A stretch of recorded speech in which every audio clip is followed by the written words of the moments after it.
제가 심리학을 통해서 제일 인상 깊게 배웠던 거는 아무래도 제품을 쓰는 반대편에 있는 그 분들이 사람이기 때문에 그 사람들의 이모션과 환경이 있잖아요.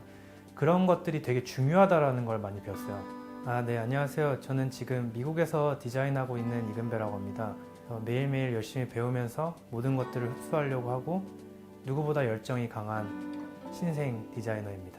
회사마다 디자인에 접근하는 방법이 매우 다르고 그거에 따라 디자이너들이 그거에 적응하는 방식과 적응하면서 학습을 하고 이제 제품을 만들어내는 과정이 매우 다른 것 같아서 오늘 제가 생각하는 미래 디자인에 대해서 얘기를 해보고 싶고요. 그래서 정확히 얘기하자면은 데이터를 가지고 그거를 정확히 해석을 하려고 노력을 하면서 최대한 이제 유저 리서치도 하면서 그 실험 정신을 많이 가져야 된다는 생각을 갖고 있고요, 디자이너가.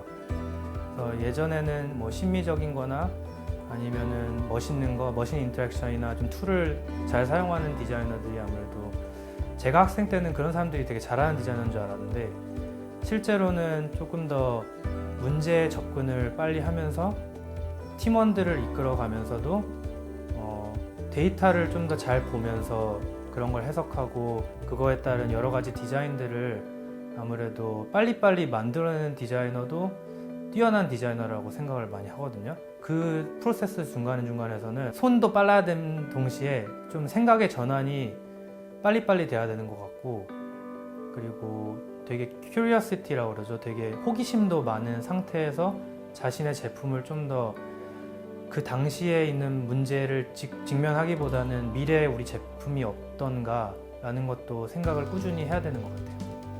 저는 이제 처음에는 기계공학으로 시작을 했는데 학부를 제가 2년 후에는 이제 심리학으로 바꿨거든요.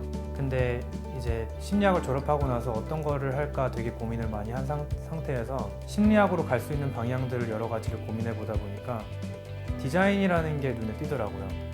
그래서 디자인을 어떻게 해서 심리학을 통해서 할 수 있는지를 고민을 많이 하다가 인간-컴퓨터 공학, 인간-컴퓨터 상호작용 이렇게 많이 찾아봤는데 그래서 결국에는 조지아텍에서 석사를 취득을 했습니다. 근데 제가 취직을 할 수 있었던 가장 큰 비결은 시간 관리를 되게 열심히 했던 것 같아요. 전략적으로 뭔가 준비를 많이 했었던 것 같아요.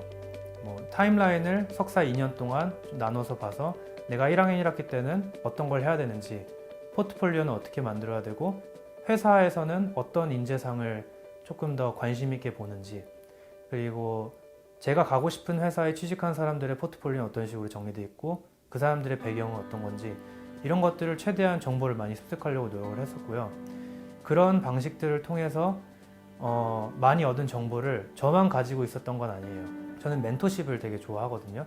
그래서 제가 배웠던 것들을 아무래도 주위 사람들한테 많이 알려주고 그러면서 저도 많이 배우는 것 같아요. 왜냐하면은 그런 친구들과 아니면 모르는 사람들과의 상호작용을 통해서 제가 심리학을 전공했다 보니까 그런 것들을 많이 픽업을 하죠. 다른 사람들이 다른 생각을 할 수도 있구나. 디자인을 할 때도 유저들이 다른 생각을 할 수 있구나라는 생각을 가지는 동시에 그런 걸 통해서 많이 혼자만의 그런 되게 satisfaction을 많이 느끼는 것 같고요. 지금도 되게 그런 걸 많이 하고 있어요.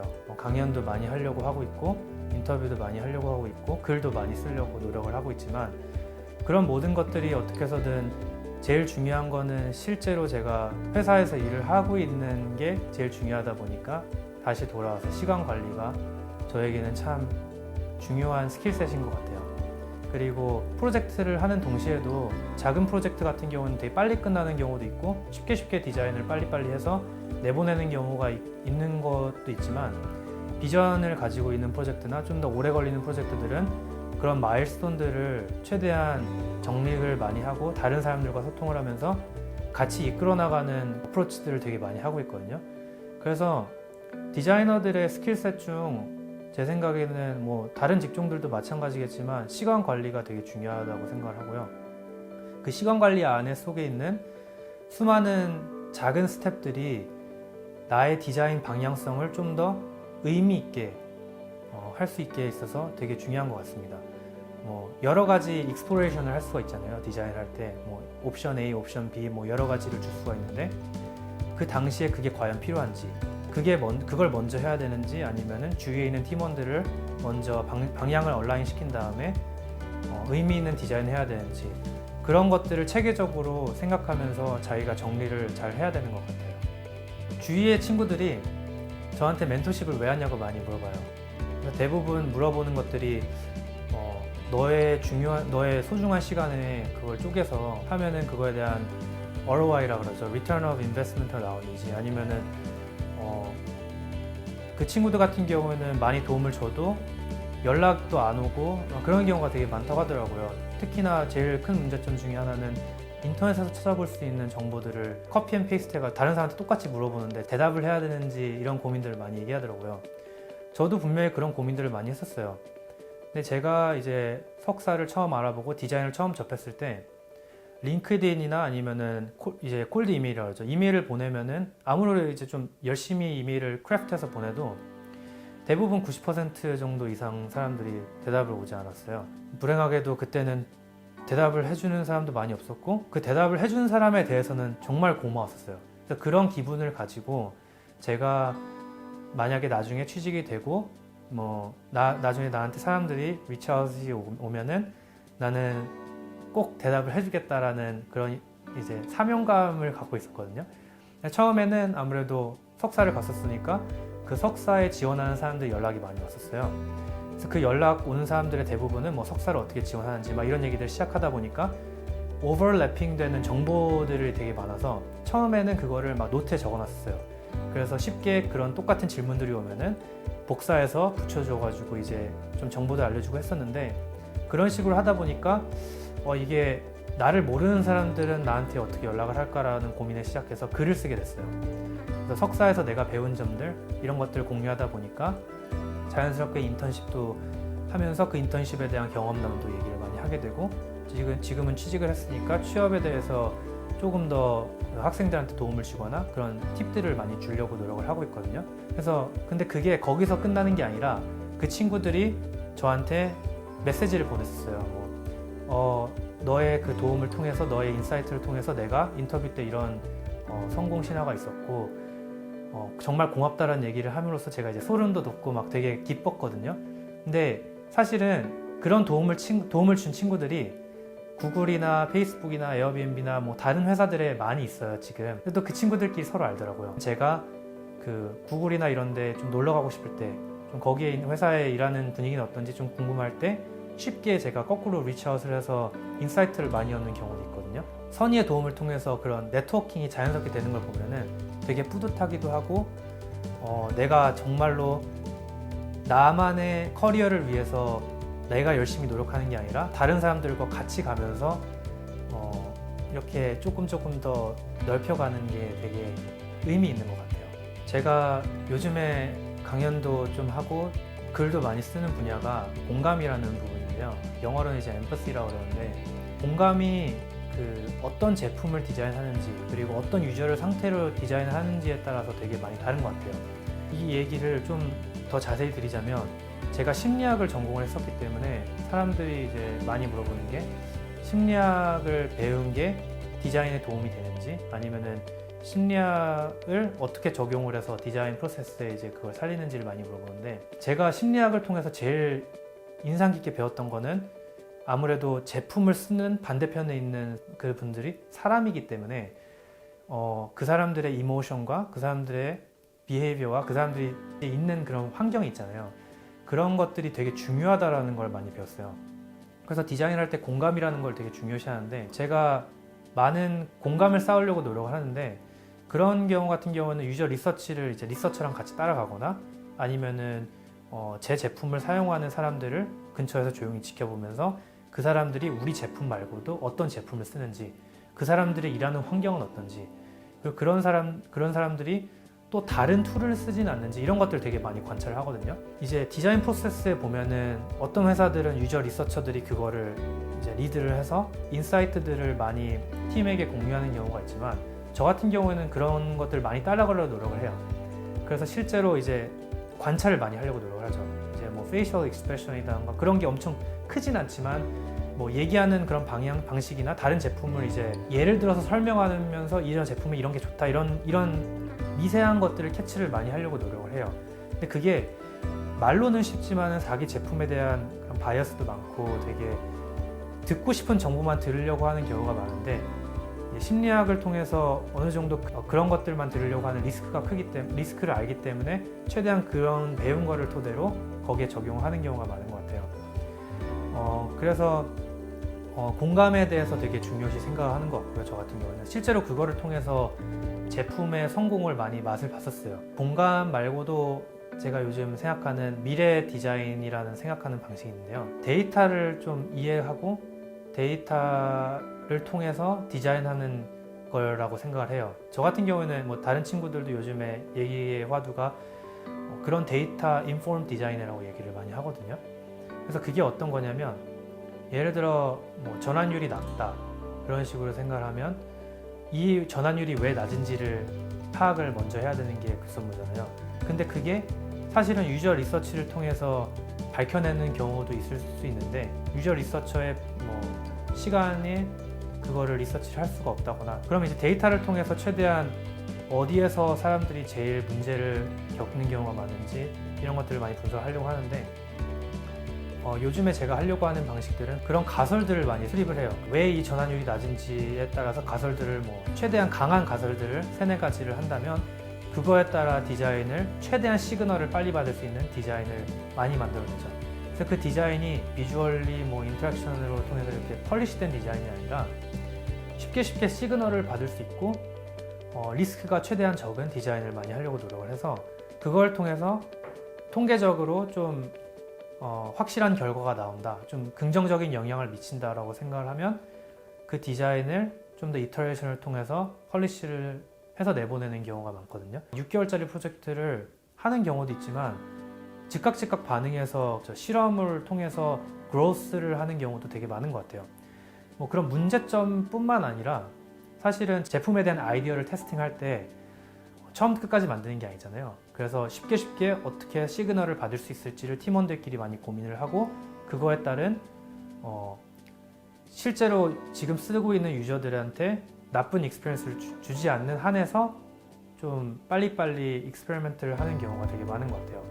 그래서 그거에 따른 데이터를 확실한 가설을 수립하고 그거에 따른 맞는 데이터를 이해하면서 그 데이터를 움직이려고 하는 그런 이해하려고 하는 정신 그런 게 되게 중요한 것 같아요. 제가 뭐 그렇게 경험이 많지 않아서 좋은 디자이너는 뭐다 이렇게 얘기를 할 수는 없지만 그래도 제가 겪은 바로는 멋있는 거를 만들어내고 좋은 뭐 누구나 아는 제품을 만들어내는 게 사람들한테 알려져 있는 사람이 뛰어난 디자이너가 아니라 그 팀원들이랑 같이 협업을 하면서 그 마일스톤을 잘 세우고 그거에 따른 그 디자인을 만들어냈을 때 그 미팅룸 안에서 다른 사람들이 다 내가 했던 디자인의 히스토리를 알고 내가 정확히 하려는 부분이 어떤 것인고 그리고 디자이너로서 내 디자인을 설명을 할 때 다우트가 없어야 되는 것 같아요.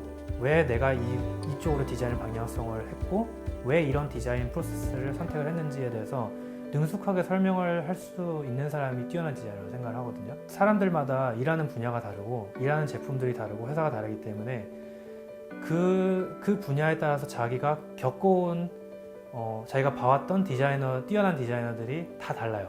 얘기를 해보면 예를 들어 저 같은 경우에는 처음에는 비주얼이나 인터랙션 디자인에 되게 중요점을 많이 뒀는데 아무래도 빨리빨리 디자인하는 경우가 많고 그런 실험 정신을 많이 갖고 있는 경우가 많기 때문에 비즈니스도 많이 생각을 해야 되기 때문에 그래서 적절한 밸런스를 많이 찾으면서 내가 부족한 부분들을 즉각 찾아내는 것 같아요. 그래서 그거에 따라서 이 팀은 내가 하고자 하는 디자인과는 방향이 달라 라고 생각을 하면서 다른 팀으로 옮길 수도 있지만 거기에도 사실은 배울 부분들이 되게 많거든요.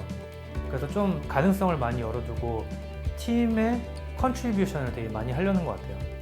그래서 뭐 엔투엔드 플로우를 막 펄리시해서 멋있게 보여줄 수도 있지만 효율적으로 좀 방향성을 많이 잡으려고 하고요. 주위에 같은 뭐 UX 리서처나 뭐 엔지니어 이런 사람들은 최대한 소통을 많이 하면서 불필요한 시간들을 많이 잘라내고 그 불필요한 디자인을 하지 않으려고 하고요.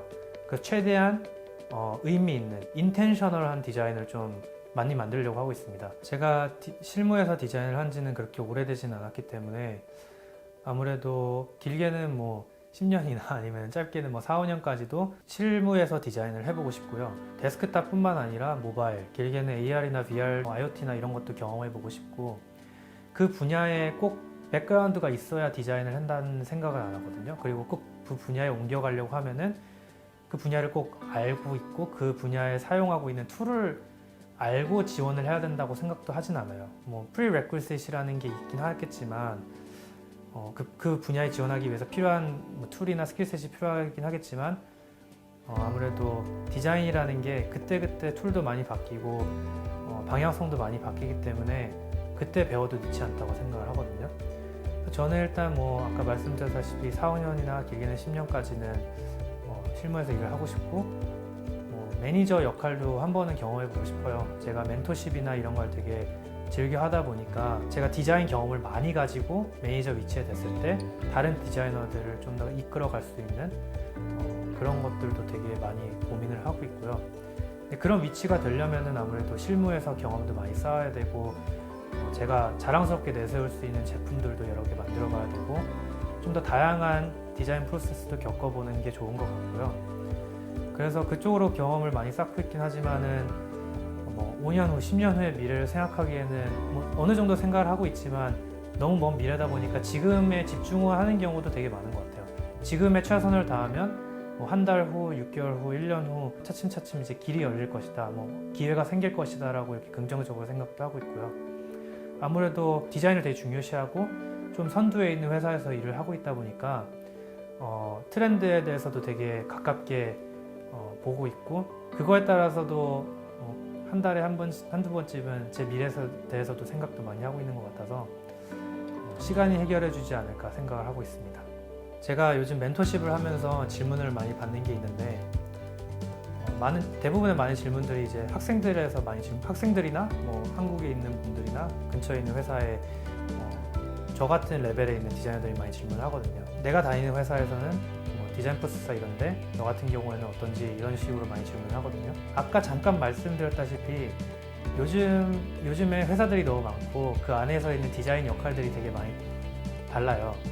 그래서 디자인 프로세스가 뭐다라고 설명을 정확히 하기보다는 저는 어떻게 얘기를 하려면 이제 그 회사나 그 팀 안의 디자인 프로세스가 다르기 때문에 그거에 이제 좀 더 적응을 하고 그거에 따라서 자기가 필요하고 불필요한 것들을 많이 배우고 내치는 그런 스킬셋이 많이 필요하다고 생각을 하거든요.